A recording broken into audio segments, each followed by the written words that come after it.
you can ask it to do anything in the browser, and you will actually see that it takes control. This guy just returned his shopping cart.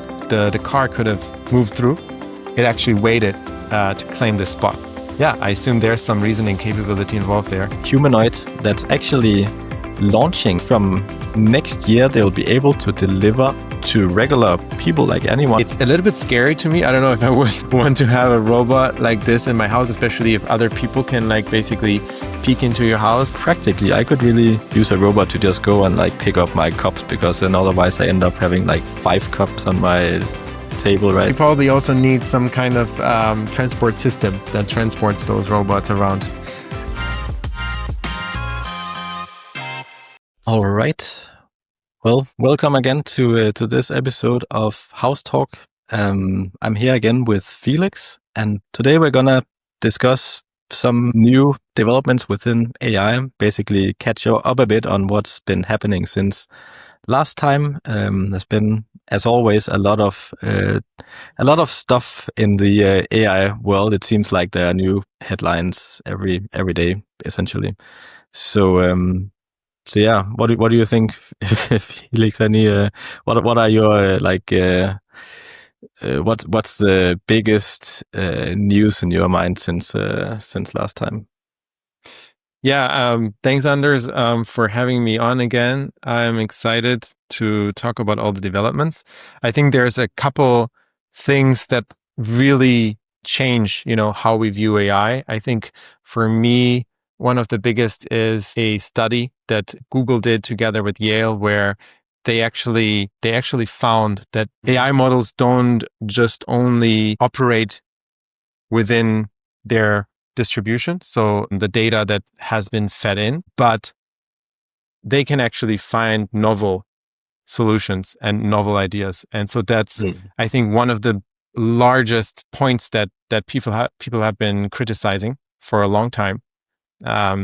Keyword stochastic parrot. And so, yeah, I'm excited to talk about this, and let's get into it.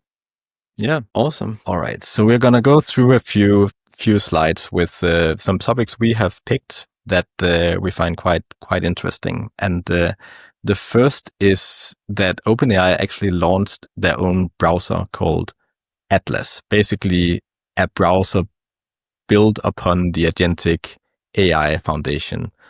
I don't know, Felix, have you tried it yet?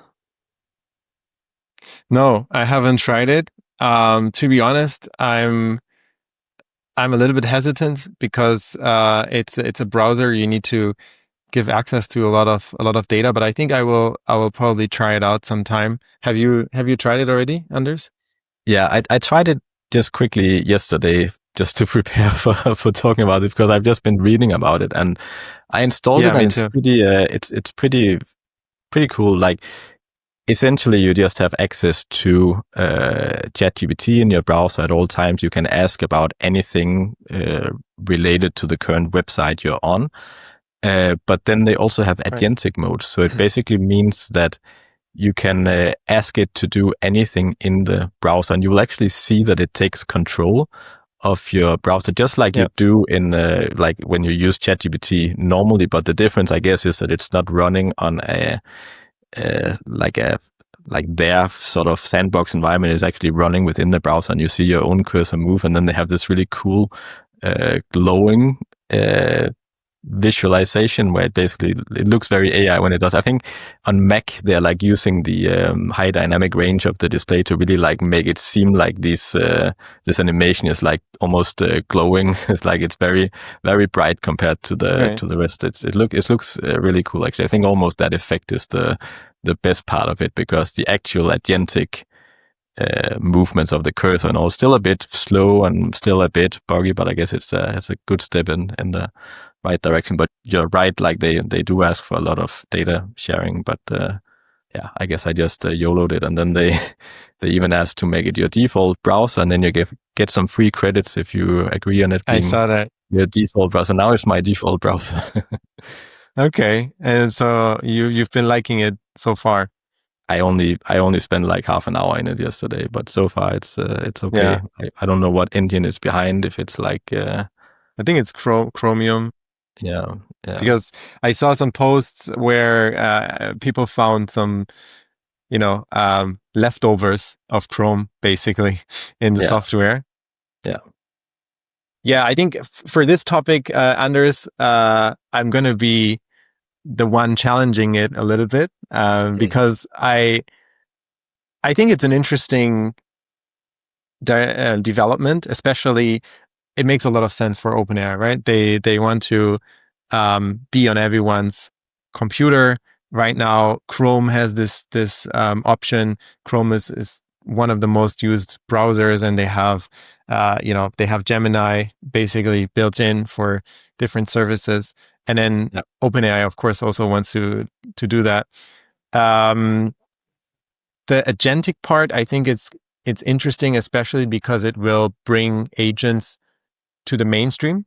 Like, you and I, we've been working or experimenting with agents for a bit, using N8N or other services, or just coding it natively. But people who don't really do these kind of things as their profession or in their free time, they can now use agents. I'm just wondering, Anders, like what would be the main use cases for you? Because I actually saw this, someone made a joke about it, that companies somehow always seem to use booking travel for a use case for AI or agents.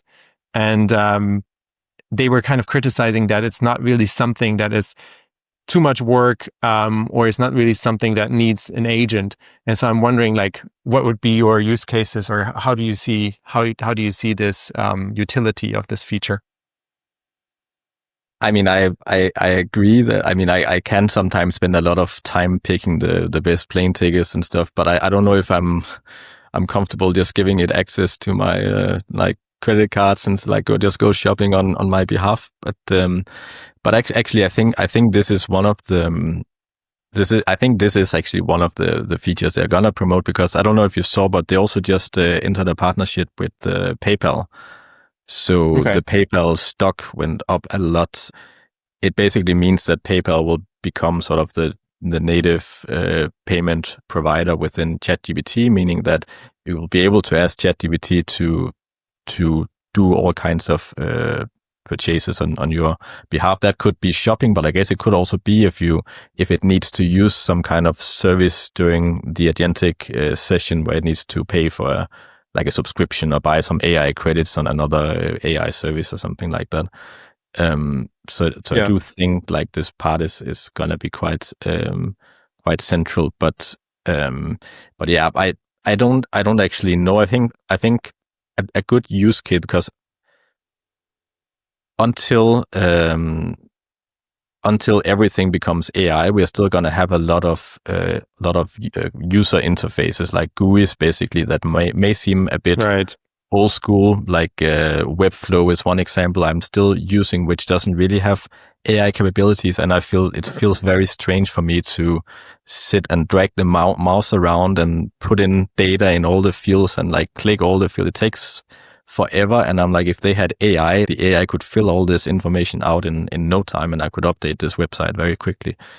But I guess we'll still have some years before everything is AI, and during that time span, I think it's, if we could actually trust agentic AI at this point, I don't think I'll trust it with a whole live website on Webflow yet. But if it could go and basically I give it a Word document with a lot of new text updates to this website, basically go and copy the changes from Google Docs and paste it into the right fields of Webflow, that's something I could really see benefit of, because I hate using old school GUIs now when we're so used to AI just doing so many things in no time. Yeah. I don't know. Actually, yeah, I think this, AI using the browser like this for simple tasks has probably not as much utility. I think I have a suspicion that this is more of a move from OpenAI to actually gather data, right?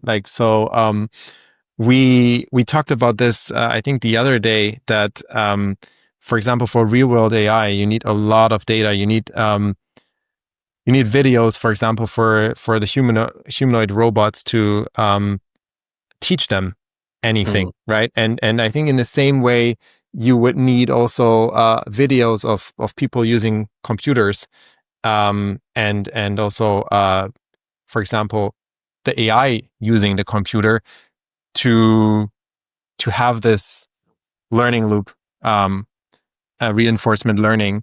And so in this case, for example, the computer the agent is the AI agent is using your computer. And then if it does something wrong, you would stop it, or you would tell it, okay, not this, but that. And so that actually, they can use as a signal for reinforcement learning. So I think that's one of the things. The other thing is, I feel like it's still kind of this middle step. I don't see it as the final technology that everyone will be using, as you said as well. And I think the reason is AI can talk to computers directly, right? We can see this with coding AIs like Cursor and so on. You can just let AI write code, and in the same or similar way, AI can also just talk to the APIs. You don't really need a graphical user interface in the future. Because you can even see, like, from the AI's perspective, even the AI is slow because it has to like move the cursor and then in real time evaluate all the like graphical input coming in. So, I mean, I know this will obviously become faster and faster, but you're right. It's like, I use Cursor a lot, and I think it's like incredible how quickly it can just interface with everything and make sure everything works so seamlessly. Like, it's becoming very like, it's actually becoming very reliable now. I can do a website and ask it to build a complete section, and it'll do the back end and front end, and it actually looks like I expected. So I feel like these things are becoming very reliable, while something like the agentic AI in browsers is a bit more probably similar to the early stage of AI, like a few years ago, where we would use it for coding, but it would hallucinate and be wrong like half of the time. And I guess that's where it's still a bit of a gimmick, because I wouldn't trust it to just use my browser for 2 hours while I go for a walk and then expect it to not have deleted all my accounts or something when I come back. So definitely need the reliability aspect, but of course it's quite interesting to see where it's going. But I wonder what what the use case would be once the AI will interface with like APIs anyway, and once will there be a need for this in future? Will there always be some kind of like GUIs to navigate, you think, or do you think it will be more and more irrelevant? Yeah, I mean, thinking back to our last conversation, right? We talked about Genie 3 and how it can generate world models. And then we kind of, if you project that out, we talked about how the whole software or computer environments can be actually simulated. And that's kind of where my suspicion lies, that maybe OpenAI is also collecting this data to do something similar, right? Like you mean to train the AI, right? How to generate complete software, not just visually, but also the functionality of it, right? And they're probably also looking towards like macro hard and what they want to achieve, right? So I'm sure they yeah. Okay, interesting. I think they're thinking in all these directions. I feel like it's moving very fast, and so if you have this this entry point to your customers, first of all, but also you can collect that data, I think that is valuable in any way. So interesting developments for sure. Yeah, and I mean, this is just the first version, so it's gonna be interesting to see where it's going. But and it seems to be available in Europe. That's pretty impressive when it's the first launch of something that it's not restricted somehow. So Did you see any GDPR cookies or anything? I'm sure they are there, but and I'm sure it's probably limited in some way. But it seems at least I seem to be able to just download it normally and sign in. So that's good. Yeah. But I guess it's also mainly the same functionality as ChatGPT, just in a browser environment. So yeah, so it shouldn't be so challenging. Right. All right, should we move on to the next topic? Yeah. What's the next topic? Okay, robots go public. So yeah, so Tesla is expanding the robotaxi fleet in Austin. Did we have I heard it this morning, actually. We can probably, we can probably show overlay the image later, but it's pretty impressive. They added a substantial area to the already existing geofence, basically. And so now some people might think, okay, it's still geofenced, it's not generally applicable. But this is still the early days where Tesla is really trying to be super safe, right? And so seeing them expanded to this super large area, which is, I think, twice as large as the Waymo area by now. I think it's much larger than what Waymo has. And this rapidly, I think it's pretty impressive. It's only been like 4 months since they started, and I think Waymo was building up this area for over 4 years. So that's some very clear distinction, and that's how the difference in technology and the approach that Tesla is taking with vision only. And scalable technology is showing now. Yeah, because they've all I've heard with everywhere Tesla has been trying out FSD in other countries, both in Europe. They were driving through, I think, in Amsterdam and Paris as well, and they tried it in China and other places around the world. Like everywhere, it seems like it's just very frictionless. Like it will just instantly pick up on this new environment and just start navigating it like it's nothing. And I also saw a video I think that was in America, where they went through the McDonald's drive-through, and it automatically figured out okay, so I'm supposed to stop here because they need to give the order, and now I'll just wait here until they pay, and then after it seems like they're done paying, I'll drive forward to the pickup window and counter and so on. So it just seems very it's very aware and intelligent, and it's true, as you say, Waymo is just almost like a dumb AI, right? It's a rule-based system to be mapped. So exactly. So it's just interesting to see how quickly they can scale. Do you know if what's the status of their safety driver? They still use safety driver, right? But is he is the safety driver in the driver's seat or in the passenger seat? It depends on the area. In Austin, the safety driver, or some people call them safety rider, because they're not actually driving; they're in the passenger seat, and so they don't really do anything except in very rare cases they stop the car, or they connect with some command center if there's any issue.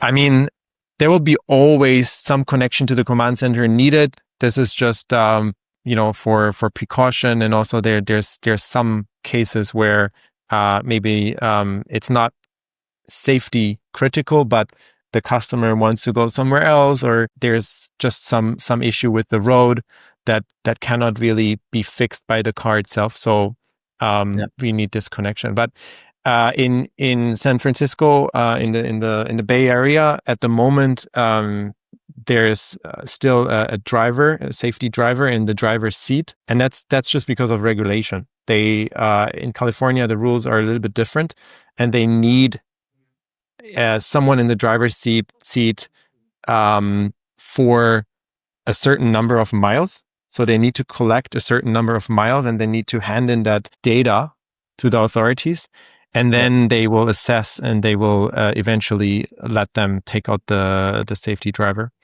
But to your question, actually, Tesla has announced that they are looking to remove the safety rider in Austin end of this year.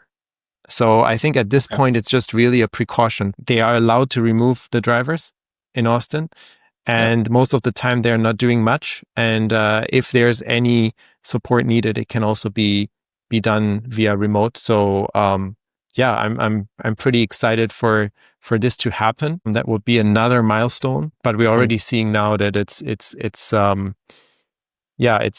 it's far enough to actually work really well. And I think in 2026 they will be able to scale quite rapidly. Like I'm always so annoyed when I check social media and people will always comment something like, but it's not really self-driving because they need a safety driver. And I think it's just like a point missing is just like you always want to be cautious when you scale something like this, even if you're sure that it works really well. You always want to have some caution. And then another point, as you say, is also just regulation. Some places will require this. So I don't see it as a failure to have a safety driver. I see it as I think it would be quite dumb to not have it, to just deploy something at scale without like just because one thing is theory and one thing is like how you think it will behave, but the reality is often very different. So I think it's just a very a very natural thing, and I don't think it means that we are less advanced in terms of autonomous driving. I think it's just showing that it's really maturing, especially since like there's been no, as far as I know, major incidents or anything. No major incidents. Yeah, there was only one minor incident reported, also in the official data, and that was not even a fender bender. It was just the tire or the rim, I think, of the wheel touched another car, because it was just very, very tight gap that the car had to go through, and so that was it. Maybe a scratch, if at all. And during the same time frame, I think Waymo had over 40 incidents, and some of them more critical, than this one incident that Tesla had. And I think that's just because it's a rule-based system, so it cannot really infer the behavior of humans. It will just only it's basically driving on rails. And if there is something that is unforeseen and that is not programmed in, then it kind of fails, and the illusion collapses. And so in that regard, I also find the reasoning aspect really, really interesting. You mentioned this earlier. So Tesla wants to include reasoning until end of this year as well, and I think they're already experimenting with it in some ways. And basically, it's similar to when all the AI models like OpenAI, GPT, and Gemini and Grok, and all of these models, they started adding reasoning capability. So instead of just input and then output, they actually reason in between. They generate like a train of thought, and then they use that to find the best answer. And so, for example, Tesla will be using that for parking lots.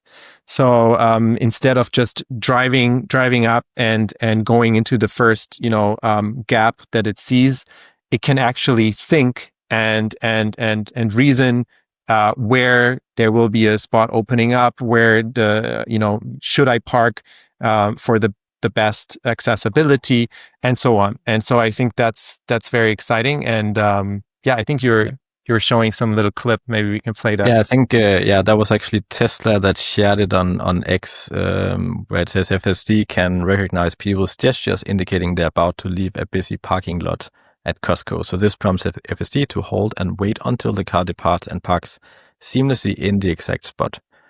So let's just try to take a look at it. Yeah, sure. don't know if there's any sound. I don't think there's sound.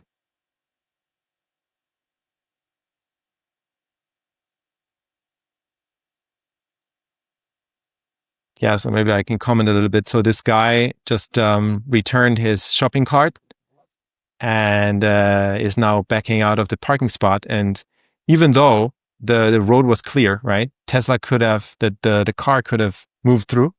It actually waited to claim this spot. And so, yeah, I assume there's some reasoning capability involved there, right? Yeah, so that's the kind of behavior you would see humans do, like just wait impatiently until someone and just stressing someone out to get out of there quickly. Yeah, that's quite. Yeah, and another thing, it's not necessarily reasoning, but it's just really good at understanding and mimicking human behavior. So, for example, one video that I saw the other day is the car was in the turning left lane, and a pickup truck kind of turned right, and it was a very large truck in a small street, and so it couldn't really get through. And then the autonomous car automatically backed up to give a little bit more space to the turning vehicle. And so, yeah, I think that would be really, really hard for a Waymo to do at this point. Yep. They might be also able to evolve their technology. I think they will be also going vision only at some point, probably already collecting some data for this. But Tesla is clearly hard pill for them to swallow to acknowledge the change of strategy. Yeah, but clearly far ahead at the moment. Yeah, and I think it's also quite fascinating because, like, we can obviously agree that Tesla is way more advanced when it comes to FSD, but even Waymo, like, I've heard that in the Bay Area, like, families trust Waymos to just pick up their kids from soccer practice or like any sports practice and just basically drive them home or drive them to school, or like they basically trust Waymo more than a human being in an Uber, right? So it's pretty remarkable. Yeah, and I mean that's I think it's great that Waymo is paving the way, actually. And this also shows that as long as it's on par or safer than humans, this technology will be adopted and expand, right? And so I think Tesla mentioned the other day that right now their self-driving is already 7 times safer than humans in driving on average. And so I think it's only going to get better from here, right? This is the worst it's ever going to be. And so I see rapid adoption coming up in the next few years. Yeah. Okay. So next topic. So the other day, Tesla's Optimus humanoid was handing out candy at Times Square. So let's take a look at that. I think it was covered on the news as well. Yeah, I'm shocked he's not mobbed out here in Times Square. Hi, how are you, dude? Good to see you, man. Oh, high five, air five. Oh, good. High five. Boom, boom. I'm not allowed to touch, I'm told. But could I have some candy? Could I have candy? Please? Thank you, man. Woo, thank you very much. But we are out here with Optimus, and we have the cyber cab. This is going to be like it's actually pretty cool. You guys need to see a side picture of this. Joe, you'll like it better. Andrew, from the side. Okay, they just put the windows down, the doors down, but it actually looks pretty cool, and I have to give a big shout out to the wheels. Those are nice rims.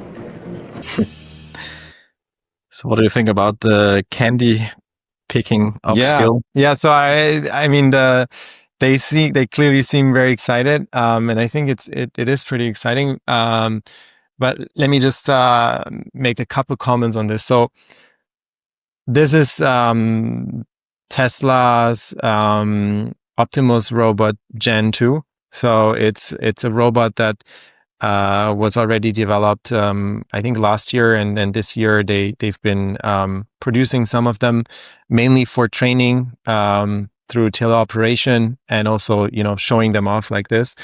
At the moment, they already moved on to Gen 3, and Gen 3 will have a couple of changes. One is the hand will be much more sophisticated, and then also just design is much more adapted to manufacturing. At the moment, these are quite hard to manufacture. And so this is not the final form. And secondly, I want to say that this robot in the video is clearly teleoperated. So it's not doing everything by itself, which some might say, okay, this is disappointing, but I think it's still very interesting to just see the dexterity and the reaction times and just the ability to move the hand, move the feet, and react. Yeah. What might be actually seems very slow motion at this point, but I guess it's I think it's also a safety thing. Yeah. I think it's also a safety thing. What might be actually automated is the candy picking motion. So it might be like hybrid. So reacting to the visitor and everything might be teleoperated, and then the picking of the candy might be automated.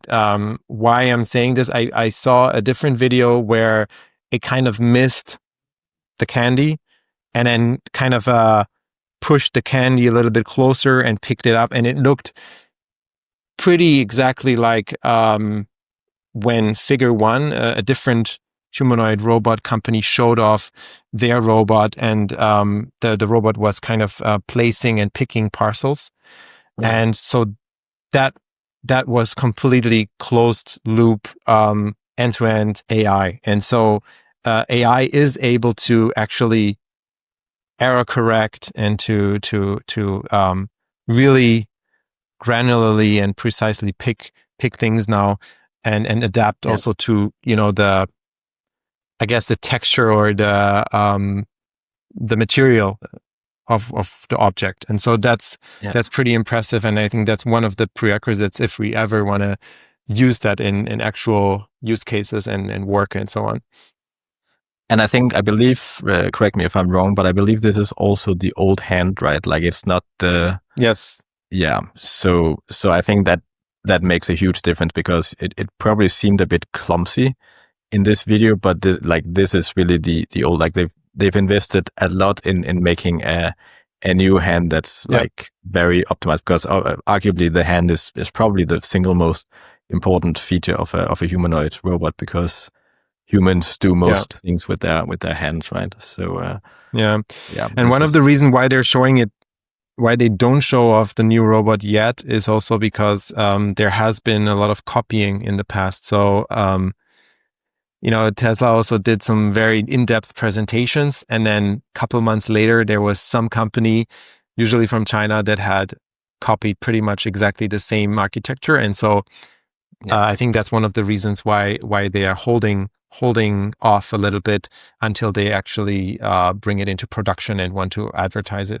And I guess the last point in this section is the new robot. So we finally have a part European humanoid that's actually launching. So I think from next year they'll be able to deliver this humanoid to regular people. Like anyone can go and order it, and supposedly it will be able to help with tasks in the household tasks, like emptying the dishwasher and so on. Although some of the tasks will need teleoperation initially. So I believe part of this deal is you buy this robot, but then you also have to accept that someone in a control center somewhere will be able to kind of see your home and be able to operate this robot for certain tasks. Obviously, this is not a long-term solution. It's like the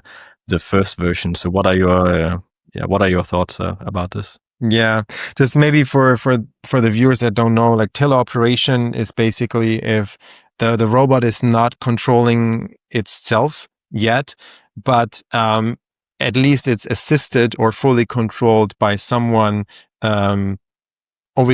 basically over internet connection.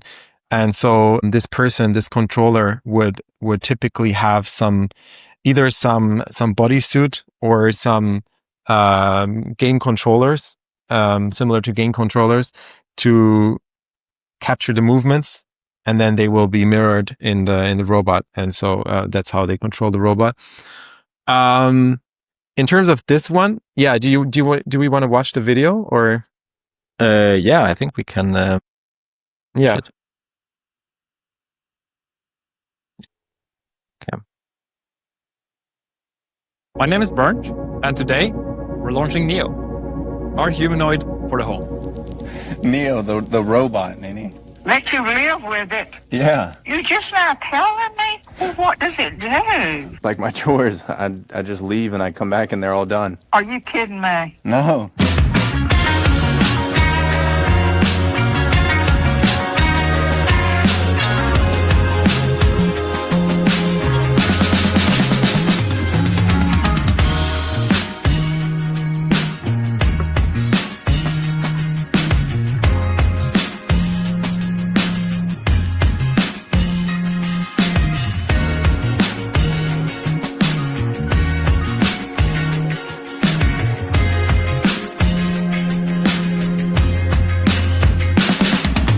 Neo is a humanoid companion designed to transform your life at home.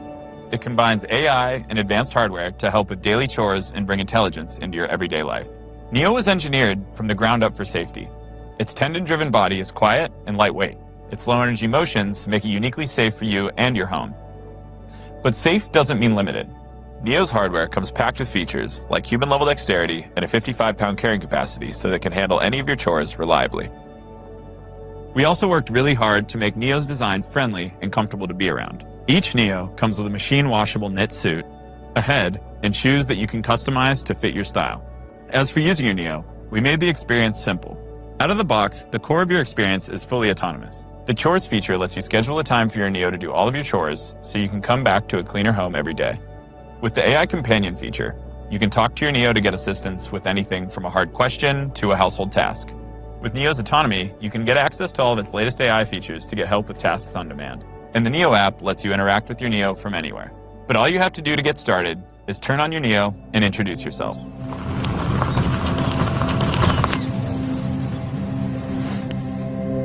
Oh, so glimmery. Hey, I'm Neo. I'm here to help around the house. What's your name?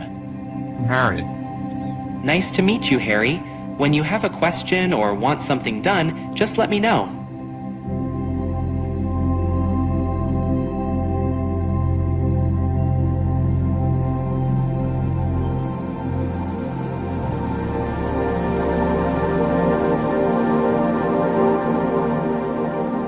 We built the chores feature to give you your time back. You give your Neo a list of chores, you schedule a time that you want them done so that you can focus on what matters to you while your Neo does the rest. You can schedule chores by either talking to your Neo or using the app. The way it works is you schedule a time that works best for you, and then you create a list of chores. Whether it's something more specific, like watering the plants on Tuesdays, or something more general, like tidying the house, your Neo will get it done at the scheduled time. If there are any chores that your Neo hasn't learned how to do autonomously, you can use expert mode to have an expert from 1X supervise the session and provide corrective intervention to help Neo complete any task.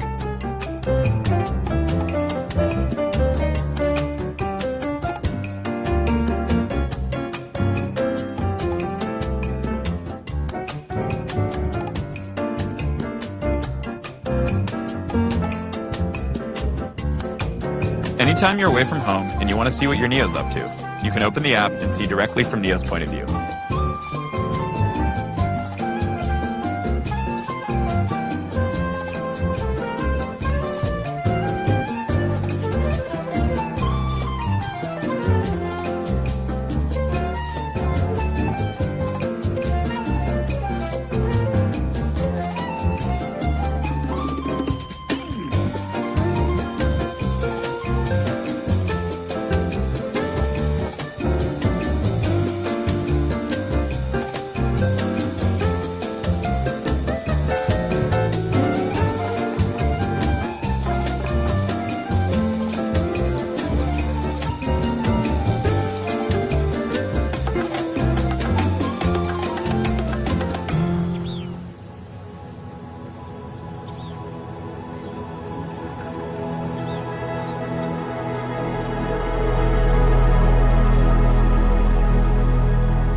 succeeded to find my glasses. Is this paprika? No, that's cayenne pepper. Also, your glasses are on your shirt. Could I use this in my chili? They're both made from chili peppers, and you could put cayenne in your chili, but it is much spicier. Neo is a speech-enabled AI companion made for any kind of conversation. Where other AI assistants are confined to your phone or computer, Neo lives with you in your physical space and has the ability to see, hear, and remember things about your surrounding environment to provide you with uniquely helpful assistance.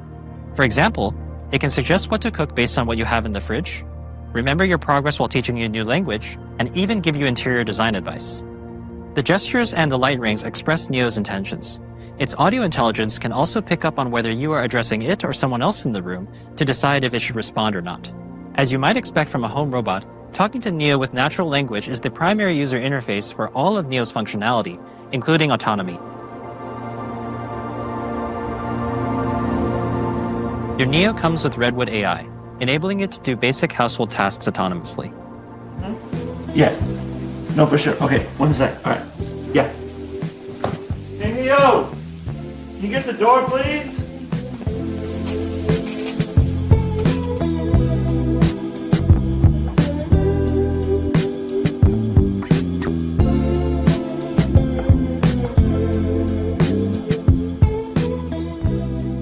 Neo's autonomy works by taking requests like, Hey, Neo, can you take this cup to the sink for me? And breaking it down into simple steps, such as walking to the person, grabbing the cup, and then walking the cup to the kitchen, and then putting it away. Neo's autonomy improves with diverse data and real-world experience. As Neo does more chores, you'll receive updates to your Redwood model that increase the complexity of tasks that Neo can handle, such as finding your keys and wallet, or doing a full laundry cycle end-to-end.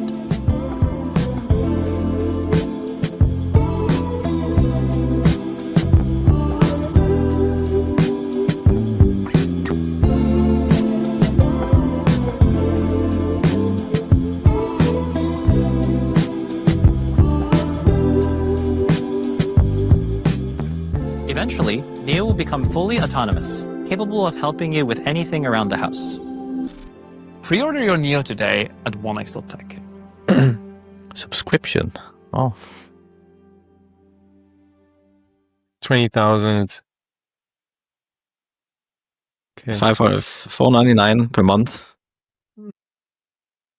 One thing I was wondering when I saw it, I mean, is it all looks pretty cool, and obviously it's an early preview.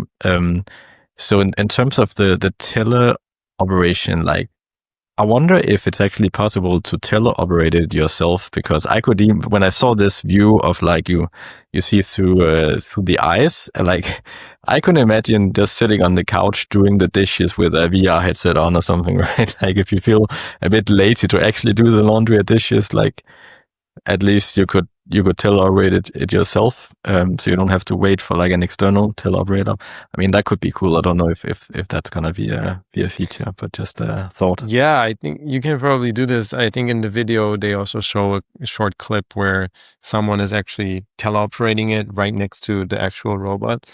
But yeah, so just to kind of reiterate, I think this robot, it's not ready to do everything autonomously. I think at the moment when someone was testing it a couple of days ago, the only thing that was autonomous completely was actually opening the door.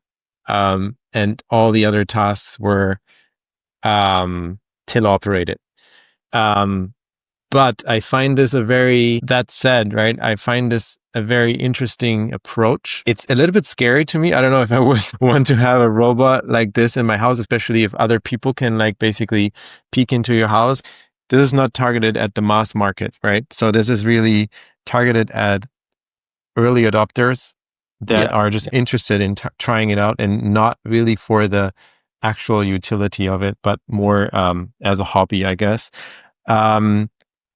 And I think it's just interesting that a lot of these companies, including OpenAI, as we just discussed with the browser, right, Atlas, and also this company here, they're now trying to solve this problem of bridging the gap from having something that works as a demo or in theory, and actually something that works, in the everyday life. And I think Tesla did this in a very smart way because they had already the cameras in the brain, the chip in the car for many years. And so they could run the system in the background in so-called shadow mode. And since people are driving, they got a lot of data. But for robots, it's a little bit more tricky to do this. And so this is one way they're doing it here to invite people to basically put it in their homes. I don't know. What do you think about this approach, Anders? And like, did you expect it to go this way, or like, what did you expect in terms of the first deployments and first sales of humanoid robots? I think it's really cool that they are actually deploying it, even if it's an early preview. Just the fact that they put it up for sale and get some feedback, I think that's really cool. I know it's still rather simple, but if it was a bit cheaper, I could actually imagine myself buying it. Like I hate clean. Like I usually get so lost in projects that I cannot keep up with keeping everything tidy in my home. So I really also, just because I'm curious to see the tech, of course, but practically I could really use a robot to just go and like pick up my cups, because then otherwise I end up having like 5 cups on my table, right? And the fact that a humanoid, even though obviously other humanoids like Optimus are much better in terms of physical capabilities, it is still a humanoid after all, this one. And it's like, so it has it can physically navigate the world. So I would imagine that software updates can make it tremendously better, as he also mentions in the video. Like, it's only gonna get better from here. So I probably wouldn't buy it if I knew it was like a first generation model, very dependent on the hardware. But since it is a humanoid, since it has like 2 hands, 2 legs, and like it can navigate the world, right? So a lot of it is up to software. And then I also just find it fascinating, like this very unique approach they've taken, like making it seem very soft and friendly. Like, of course, in the future, I'm probably more like a pro power user. I would have like the Optimus and stuff when it becomes available, but I could see this rugged version, like elderly care homes, or just by like lonely elderly people having a companion, and it doesn't seem scary. It's very soft, like everyone could just like physically stop it if it's trying to do something, right? Like, it doesn't seem in any way scary, like an Optimus. Like I could imagine people getting scared if they wake up at night and suddenly see this Optimus just staring at them, right? So I think that's actually a very important aspect as well. Sure. That their approach is very unique, and it's probably going to be more niche in the future, but it is unique after all. So I think even when Optimus becomes available for sale, like, they will have like their unique market, I think. Yeah, I agree. I think this is a very important step in the development towards like adoption of humanoid robots. And I think they will learn a lot, and also people will learn a lot about accepting robots in your house, and maybe also developing some new paradigms, some new metaphors, analogies, like just how to deal with a robot, how to I wouldn't say program it, how to basically control it, and how to do this in a way that is seamless and smooth and makes sense for the user. And so I think that's very cool. I also think it's quite a bold move of this company, but it seems also like they're really, I wouldn't say desperate, but they really need that data. I think that's the bottleneck. That's what it shows as well. And I'm curious what the other companies will do, if they have similar ideas or they will get the data elsewhere. I know that, for example, Tesla, they are hiring a lot of people to teleoperate and just train them. And then I think also a lot of it will happen in simulation as well. But one of the things that is really a bit surprising to me is that they're applying it in the home first. We've seen this now multiple times. Also, Tesla Optimus, I think they have also shown some use cases in the home. And while I think in the future a lot of people will use it in the home, I was not expecting this as the first use case. And the reason for this is because first of all, it's not commercially, it doesn't make that much sense. I mean, like, I think some people that have the money and are very busy, they will pay good money for it. But in general, I don't think it's something that, maxes out the utility of such a machine. For example, in the factory somewhere, if it's plugged in, it could work really like 24/7. And I think that would actually really contribute to the bottom line of that company. And so I think that it has much more value, like a monetary value, let's say. And then also in factories, it's usually a more controlled environment. You have already a lot of dumb robots, right? And so there's also a lot of repetitive tasks. For example, pick and place, right? It's very repetitive. It's basically the same motion over and over again. And I was expecting this to be more the first application. But yeah, interesting. I think it might be like two ways, approaching it from two different angles. Because eventually, of course, we want to have it like all over the place in our world. But I think that will probably take some more time because of just all the unforeseen events. I think the home is probably a pretty good prerequisite though for applying it to like hospitality or restaurant settings and so on. So there's a lot of similar things, right? Like for example, pick up the bottle, bring it to someone, load the dishes, and so on. So these kind of tasks are a bit similar to hospitality settings. And so maybe that's one of the ideas, right? That they collect data and perfect it. And once it really works, you can also apply it in that more business focused environment, let's say. You mean this one as well? This one as well, yeah. Yeah. I think so. I mean, yeah. To be honest, I don't see in the home that there is that much money to be made. If you think about like I don't think people would pay I don't know, $2,500 a month for this robot at the moment. But wait, wasn't it like $4.99? Right. But I'm just saying, like a restaurant or a hotel, if they would get really a lot of utility out of it and it can work 24/7, they would probably pay that price. So I just see there's more value in it from a I disagree that regular private people wouldn't pay this. I think that a lot of people would, unless like either they are scared and say, look, I never want a humanoid, and that's fine. But the people who are open to it, I think they would pay it immediately. Like it's probably, I think for me, it's probably the one product that I almost wouldn't care about the price if it can do anything. Would you pay $2,500 a month? Yes, if I don't have to do the laundry, if I don't have to do the dishes, if I can free up so much time that I would actually be able to earn that money with the time I save, I would do it in like immediately. But I think one thing, especially about Tesla Optimus, is that the demand from the industry is going to be so big initially, I believe, that it simply won't be for sale for privates like for some time, because I believe like the industry at Walmart or any company organization that needs like repetitive tasks done that could be done by humanoids, they will buy up all the stock immediately. Either I'm not sure how the model is going to be with Optimus, if it's going to be subscription from Tesla, or if they're actually going to sell the hardware. I could imagine they want to build up a fleet from Tesla, but I'm not sure if they've settled on that yet. But in any case, I agree that it'll probably be a while before it's available for sale, which is then good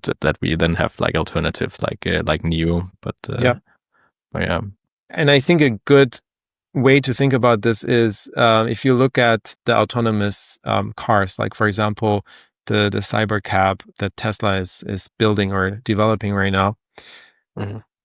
A lot of analysts are also expecting that Tesla will not sell it, at least initially, because if you sell it to someone, you make like, I don't know, maximum 20% margin, let's say, I don't know, 5,000 or less. But if you deploy it in your fleet and it actually, makes money and drives around, picks up passengers for a substantial part of the day, you can make, I saw some calculation, $75,000 or so per year. And so you're not only paying off your investment to buy this car or to produce this car in less than a year, in a couple of months, but you also for the foreseeable future, in I don't know, the 8 years or 10 years that this car can be active, you're just generating a lot of revenue. And so I think it's similar for the robots. There's just a lot of value if it can actually work more in a business setting and in a setting where you need all this work.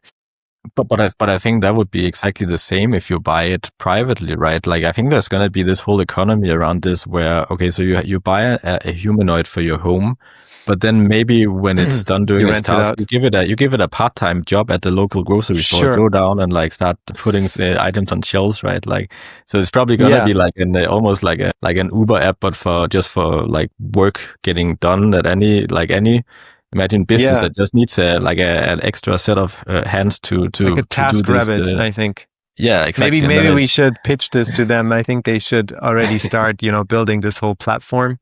Well, they have the platform. They just need to enable and integrate some kind of humanoid robot system. That's an interesting idea.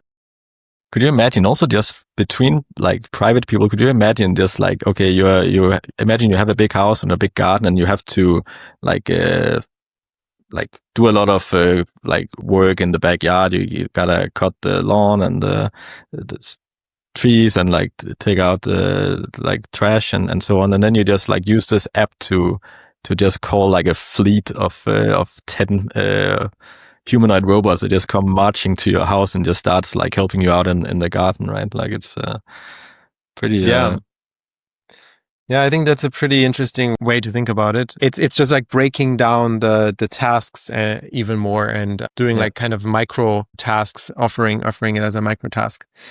Yeah. Then we probably also need some kind of transport system that transports those robots around.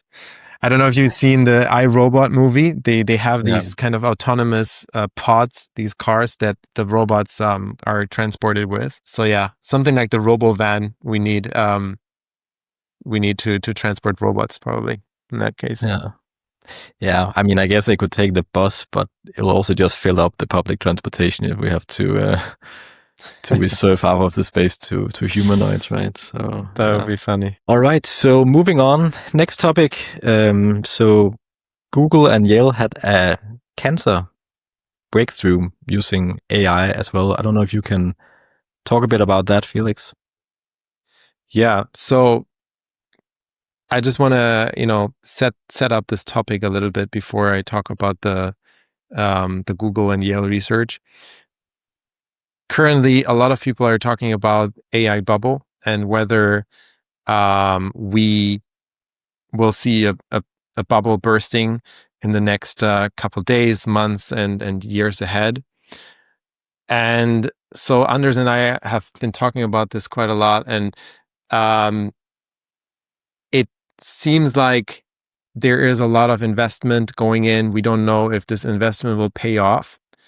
On the other hand, in my mind, AI has actually some very substantial, valuable outcomes already, and I suspect that it's also going to continue to develop. And one of the signals, I would say, is this news here that we see on the screen. So Google and Yale, they basically did a research. And they, first of all, they built an AI model, a specific, like dedicated AI model to this cancer research topic, built on the Gamma architecture. And they were able, with this model, to actually generate some new scientific insights. And they didn't stop there. They then actually went to the lab and they validated that the new science that the model has basically discovered, that it actually works and that it's true. And so they were able to validate it in the lab. And so that's a pretty clear sign. There has been signs in the past, but that's another, I think, signal, another sign that AI is not just operating within the the distribution within the data set that it's trained on, but it can actually produce novel insights, novel results that are outside of this distribution. And so in the past, last couple of years, especially I followed the discussion in Germany, but I think it was a global phenomenon. A lot of people dismissed AI and LLMs as stochastic parrots that just basically repeat, what they've ingested as data. And but now we're seeing signs of actual emergence. So that the capabilities that come out of these models are bigger than the sum of the parts, bigger than the data that you put in. And I think for me, that's very fascinating. This is, of course, a very, very nerdy topic, cancer research, and I'm not a cancer or medical expert, so I don't really understand the details of it. But I trust the researchers that they've actually, thought this through, and so I'm just quite excited that there is these developments happening. And so, just I think today or yesterday, I saw another research that an AI model was able to significantly improve itself, the capability of its model, and so that's another sign that there is some self-learning aspect that seems to be working with the current architecture.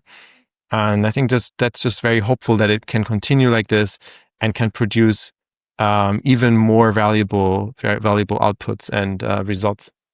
And do you know if they will have any specific applications? Like, can this actually be used in reality, or is it still at the research state? Like, do they have any plan for actually utilizing the results? You mean this cancer research, right? Yeah. Maybe we can just pull it up real quick. Yeah, so this was actually posted by Sundar Pichai, who is the CEO of Google. They are saying in the article that this actually opens some pathways for novel cancer therapies. So as I mentioned earlier, I'm not a cancer expert, but basically they are saying that this has real world applications and this research can be used. Beyond that, of course, it's just also a sign that it's possible and you will be able to generate new insights and new research with this technology. And do you know how general it is? Like, is it specific towards certain cancers, or is it more foundational in terms of cancer, like fighting cancer? Is it at the is it like at the cellular level, or is it like specific kinds of cancers they can fight? So this model is a 27 billion parameter model that was built specifically for this research. It's called Cell to Sentence, and so basically they're able to explore cells using an LLM. That's how I understand it. Okay. And so I think it could be probably used for different things, but I'm not sure what's the data right now that it has been trained on. So it might be specific to certain cases or certain circumstances. Yeah. I think that's also one of the things I find quite fascinating about LLMs in general, like that it's that we might look at it a bit too in too narrow a way, like, okay, it can just output text, but if you can actually use, like, develop models for different content, in this case it's for the cell, right? Then you could argue that the cell is a language in itself with DNA and everything, so it actually becomes Correct. like an LLM that just speaks in a different modality than human language and so on, right? So right. We can develop all these models that can be very specific and very, very narrow, whether that's speaking in like DNA strings or developing new materials by putting together different atoms and so Correct. on. So I think that's that's quite fascinating when we move beyond like just the spoken human languages. Yeah, I think on the very abstract level, it's anything that can be tokenized, right? So you can think of a model that is trained on DNA, and then you will be able to maybe also connect that to language, and so the model can actually explain to you the DNA, but it could also write you DNA. So let's say you prompt it to say, okay, I want my plant to be resilient against drought. And then the model could actually rewrite the genetic code to something that, that has this property. Yeah. And I mean, this goes all the way back to years ago where you already had some multimodal models. And I remember that also Tesla was using it initially in their full self-driving, where they kind of mapped all the possibilities for lane changing, for basically following different paths and different roads. And then they used a large language model to find the best, to optimize the path, to find the best way. And so it's a little bit similar, right? In this case, the route planning or whatever you want to call it is tokenized, and then you can kind of control it using an LLM. Well, I guess if AI can help treat cancer, it will finally, I guess, prove to even the biggest pessimists that AI is not just a fad, like it's actually something that's going to radically change the world. So this is very exciting. Any other last comments before we move on? Thanks, Anders. Yeah, I think AI is already changing our world substantially. Some of it we can see, some of it we don't yet see in our everyday lives. And I think there will be, some roadblocks along the way. It's not going to be a smooth ride. So there might be a smaller bubble. Some stocks might fall and then recover. But I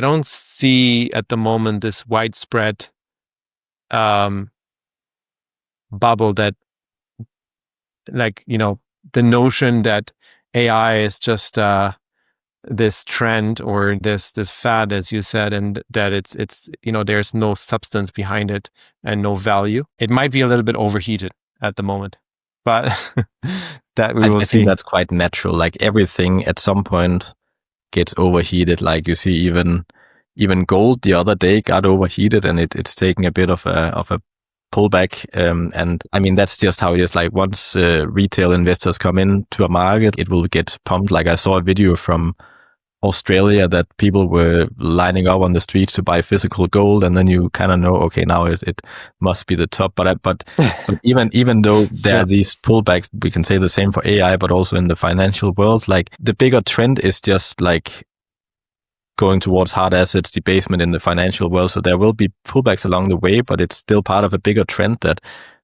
we want to own hard assets like Bitcoin and gold and tech AI stocks that don't devalue the same way that fiat currency does.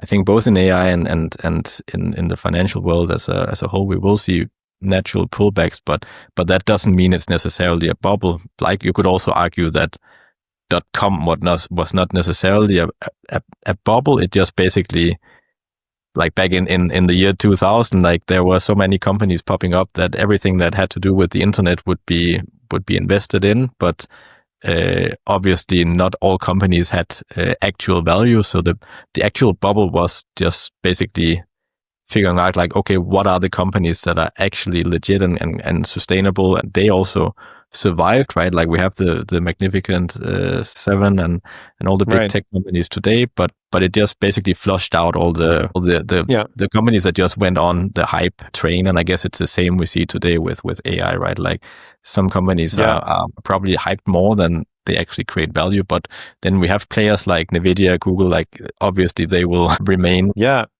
and those companies are probably today worth much more than the .com bubble was back then. I don't know. I would have to look it up, but I have a hunch that there's going to be immense value being created, and so just need to be careful with what you invest in, and don't get too crazy on the leverage, I guess. Yeah, but I guess one thing is always certain. I mean, cash will always devalue, right? So everything is a risk at some level. But yeah,